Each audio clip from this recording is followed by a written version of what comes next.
So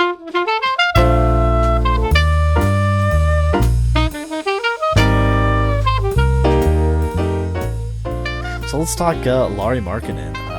This one was super interesting because they asked him a lot about EuroBasket, where he absolutely just dominated, was balling out, and asked him a lot about it, and he said that he was able to prove to himself his abilities. He said he always knew what he had the capacity to do, but demonstrating it at a really high level still.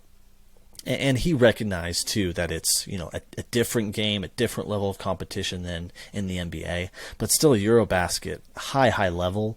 And so him proving to himself of that, he said it boosted his confidence at an all-time high, and that he's really interested in showing what he can do this year, showing more of that ball in hand action and being able to create for himself and others. He's interested in showing more of that within a team structure.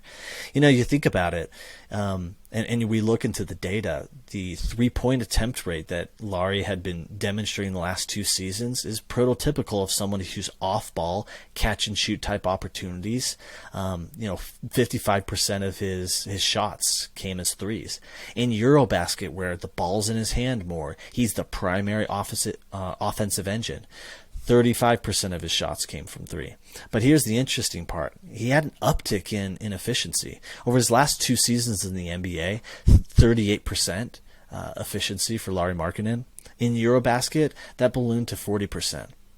Now, what does that really tell us? Well, that says, I think it validates what he's saying about the confidence, that him proving to himself what he can do took it to another level. And I think that's what's demonstrative of that. He may entirely go back to 38% shooting or potentially worse this upcoming season. But what I think that shows is that that when the stakes are high, when it's on him, he can still produce at a high level. And he's going to have much more of those opportunities, ball in hand, creating for himself and for others here in Utah than he did in Chicago 2 years ago or in Cleveland last year. And so I think that's going to be really interesting to follow. Also, looking at just some peripheral numbers. Again, with EuroBasket and some of the FIBA websites, really tough to get some of the more advanced or contextual-based numbers that we like to look at. So we're kind of doing the best that we can. But his free throw attempt rate in the last 2 seasons in the NBA, 20%.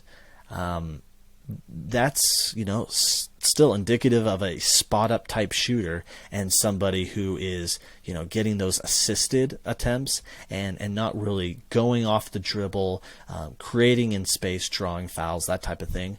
Whereas in EuroBasket, 44% free throw attempt rate. So that's telling me that in a more physical game, when he's got the ball in hand, he's going hard to the hoop, he's showing off his athleticism, his length, and he's making, legit defenders, and in a style with FIBA rules that are more conducive to physicality, and it's harder to draw fouls. He was able to take that up a notch. So, some of these things are really starting to give me hope that, hey, the Lauri we're likely to get this season is probably somewhere in the middle of what he showed in EuroBasket. He's not going to be at that level, not in the NBA, but he's also likely at a new confidence and opportunity level relative to what he has been in the last 2 years in Chicago and Cleveland. Also, assist-to-turnover rate. As a spot-up shooter, not ball-dominant, a lot of assisted field goal attempts, 1.6 assists to every turnover. In EuroBasket, 1.7. A lot more ball in hand, a lot more, opportunities and frankly responsibilities to capitalize, and he was still performing at a high level. I'm super excited for Markkanen, just to see what levels he's at, and I do anticipate it falling somewhere in between what we saw in EuroBasket and what he's been at in the past 2 years, and we'll see what kind of role Will Hardy carves out for him.